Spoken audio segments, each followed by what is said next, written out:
नमस्कार। आज हम एक ऐसे रहस्य के बारे में बात करने जा रहे हैं जो सीधा हमारे धर्म ग्रंथों से निकल कर आता है। एक ऐसा सवाल जो कई लोगों के मन में उठता है। तो वो रहस्य क्या है? वो कौन सा सवाल है जो इतना दिलचस्प है? चलिए सीधे मुद्दे पर आते हैं। सवाल है कि भगवान शिव का जन्म आखिर हुआ कैसे था? और इसका जवाब हमें मिलता है शिव पुराण में, बहुत ही गहराई से।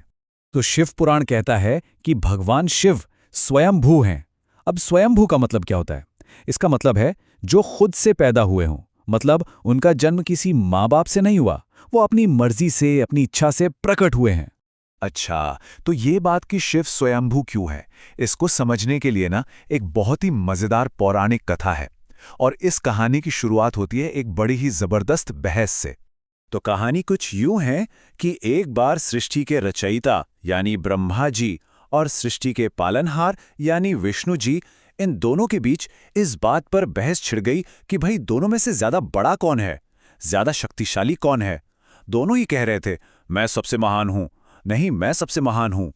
और जब यह बहस अपने चरम पर थी, गर्मा गर्मी चल रही थी, तभी कुछ ऐसा हुआ जिसकी किसी ने कल्पना भी नहीं की थी।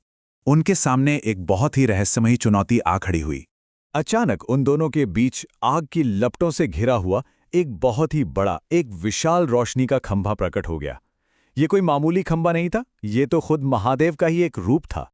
फिर उस खंभे से एक आवाज गूंजी, एक आकाशवाणी हुई जिसने इस परीक्षा के नियम बता दिए। और चुनौती बिल्कुल सीधी और साफ थी। अब चुनौती तो मिल चुकी थी, तो दोनों देवताओं ने इसे स्वीकार किया और अपनी अपनी ताकत साबित करने के लिए एक बहुत बड़ी खोज पर निकल पड़े। तो ब्रह्मा जी ने क्या किया? उन्होंने एक पक्षी का रूप लिया और उस खंभे का ऊपरी सिरा यानी उसकी चोटी खोजने के लिए ऊपर आसमान की ओर उड़ चले। और दूसरी तरफ विष्णु जी ने एक वराह यानी जंगली सूअर का रूप लिया और उस खंभे की जड़, उसकी नींव खोजने के लिए नीचे पाताल की तरफ खोदना शुरू कर दिया। सोचिए, युगों युगों तक दोनों खोजते रहे, एक ऊपर और एक नीचे। लेकिन इतनी कोशिशों के बाद भी दोनों में से कोई भी उसका कोई छोर, कोई अंत नहीं ढूंढ पाया। वो खंबा तो अनंत था, ना कोई शुरुआत ना कोई अंत।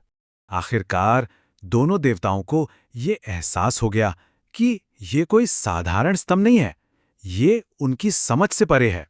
उन्होंने अपनी हार मान ली। और बस यहीं पर आकर ये कहानी हमारे उस पहले सवाल से जुड़ती है। अब समझते हैं कि इस पूरी घटना का स्वयंभू होने से क्या लेना देना है। जैसे ही ब्रह्मा जी और विष्णु जी ने अपनी हार मानी, वो रोशनी का खंभा गायब हो गया और उसकी जगह पर खुद भगवान शिव अपने असली रूप में प्रकट हो गए। वो जो अनंत खंभा था, वो दरअसल इसी सच्चाई का प्रतीक था कि शिव का ना तो कोई आदि है ना कोई अंत। मतलब न उनका जन्म होता है और ना ही उनकी मृत्यु। वो हमेशा से हैं और हमेशा रहेंगे। और जब ये दिव्य रहस्य उनके सामने खुला, तो ब्रह्मा और विष्णु दोनों ने ये बात मान ली कि असल में शिव ही सबसे बड़ी शक्ति हैं, वही सबसे महान और सबसे शक्तिशाली हैं।